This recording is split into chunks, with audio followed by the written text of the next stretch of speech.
The question of whether Western central banks are secretly determined to manipulate world markets, not via interest rates, but rather by rigging gold prices, may not be a new theory to those already in the precious metals community, but it has been cropping up with renewed force in mainstream media, mostly thanks to some Republican candidates who are calling for a return to a world where, yes, a dollar is a dollar and a gold standard is needed. We'll be getting Bill Murphy's thoughts today. He's the man behind the Gold Antitrust Action Committee, and he's coming up on the spot.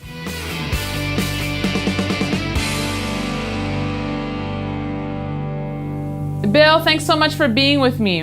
Good to be here. So, Bill, let's jump right into this. GATA has been saying for over a decade that gold and silver prices are manipulated. It seems that this is finally getting some national attention. How do you feel? Well, it's a long time coming, and we have a long way to go, but it's great to make some progress, and it's about time that the investment world knows the truth about the gold and silver markets. So, Bill, let's back it up 1 second for our viewers who are new to this. Last month, the CFTC announced it would be dropping its 4-year probe where it was looking into whether there was manipulation in the silver markets. We reached out to Commissioner Chilton asking his comments. He could not comment at the time. He said he would get back to us. But what are your thoughts on this probe being put on hold? I don't know. It doesn't make any sense to me at all, because from what I know, what Bart's saying and so on, and he's the guy that really counts as far as we're concerned at the CFTC.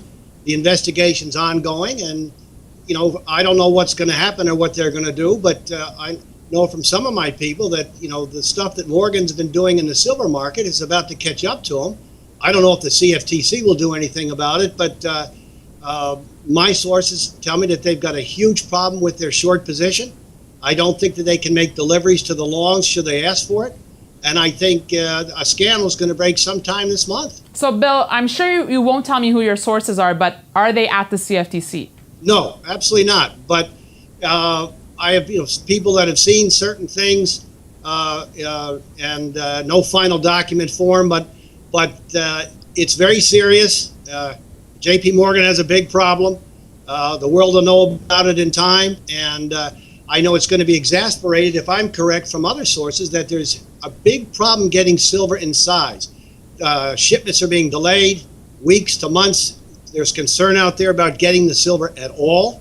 There's huge buying out there, and I would suspect before the end of the year we're going to have serious delivery problems and maybe even force majeure or failure to make delivery. So, Bill, is it really a question of delivery problems like logistics, or in your opinion, is it also an issue of a lack of silver being mined? Well, it's a question what's being mined is getting used up, and a good example of this, the people that are finally getting delivery of bars, the dates are prompt dates. In other words, it's not silver laying around. They're getting it mined, they're putting it in the bar form, and then they're making the delivery. Now, there's several sources that have told me this, and all of a sudden, since I learned this information, silver has taken off from $26, $27 to over $32 an ounce. And I think silver could break 50 in the not too distant future. So, Bill, you're really attributing this to an issue of supply and not so much the fundamentals at play. For example, the issue of whether we'll see a QE or the dollar.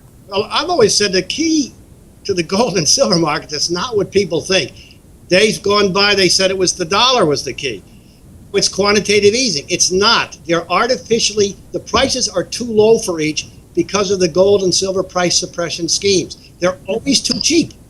And that's why they can take it down for a while, and then the prices go back up again. It's why gold has gone up 12 years in a row. It's going to keep on going. And if you just think of that way, it's always too cheap. So the physical market buyers know this. They keep buying it. They never allow the prices of gold and silver to go high enough to get sticker shock. So, Bill, what do you say to those analysts who say that, look, there really is no shortage of silver? We actually have a surplus.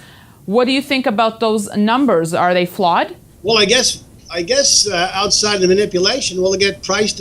Will tell us what the real story is in the weeks and months ahead. That's contrary to everything that I know about the silver market, and it certainly is acting as if there's some kind of shortage problem just because of what the price has done. But silver production numbers, Bill, isn't that hard facts? Well, It's difficult. I know GATA got started because the supply-demand numbers we felt were all wrong back in 1999. So, I mean, we think the numbers are wrong. So, Bill, you've told me in the past you see $50 silver before year end. You're also told me offline that you think something big is brewing in the silver market. Can you elaborate? Well, I'm not saying any second. I'm saying that things are going to come to light that has to do with J.P. Morgan's short position. It's complicated. It has to do with what they took over at Bear Stearns. It has to do in some esoteric way with the whale trade loss. It has to do with their short position.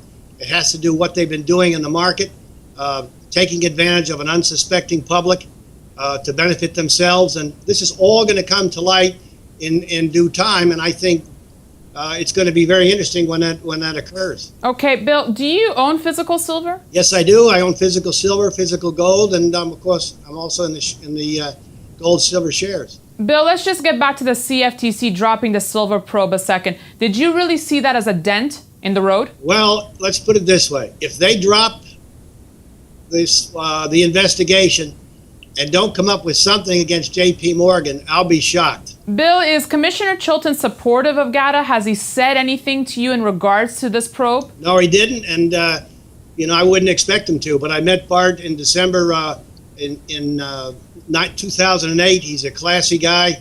His staff is good, and if anybody can get to the bottom of the matter, it's Bart. And I expect hopefully to see him or his staff later this week in Washington. Bill, I know you're going to be continuing with your press tour now, but what would you like to see come out of all this? How do you see GATA's role right now? Well, it's for the truth to come out about gold and silver and what these people have done and what we call this gold cartel. And that includes J.P. Morgan when it comes to the silver market. And eventually to get the true price discovery.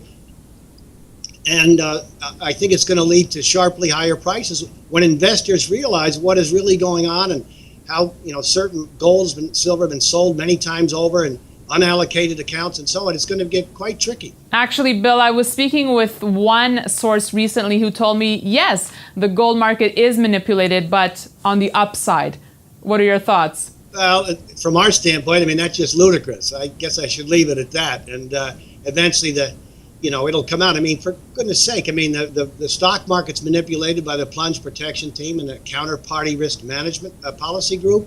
Everyone knows the bond market's manipulated. The gold market was manipulated for years. Why should anyone be surprised that the powers to be, the Bank for International Settlement, the Fed and Treasury, just don't want the barometer of financial health gold to take off? They always keep it underpriced. Bill, last year when you were debating in Spokane at the Silver Summit, the issue of Andrew Maguire came up. He's the pivotal figure behind the silver probe. We haven't heard from him. When can we expect to hear from him? Because I know you see him as really a key player in all this. Yes, I mean, Andrew, and he's a classy guy, former Goldman Sachs, employee, sent emails to the CFTC in advance of what Morgan was going to do. And I was able to read it in front of the CFTC at a hearing. And Andrew is a classy guy. He spoke at our conference at the Savoy Hotel in London, and he'll have his day. Hopefully on Kitco News First, right, Bill? That's right. All right, Bill, thank you so much for your time. As I stated, you're calling for $50 silver before year end. What's your call for gold? Oh, geez, I think we should be back up we should be back at the highs, say 1900. And that's a good move, but it wouldn't surprise me. Bill, thanks so much for your thoughts today. We'll see you real soon. Thanks so much. And thanks for watching this edition of On the Spot. You can email me at newsfeedback@kitco.com. For Kitco News, I'm Daniela Cambone.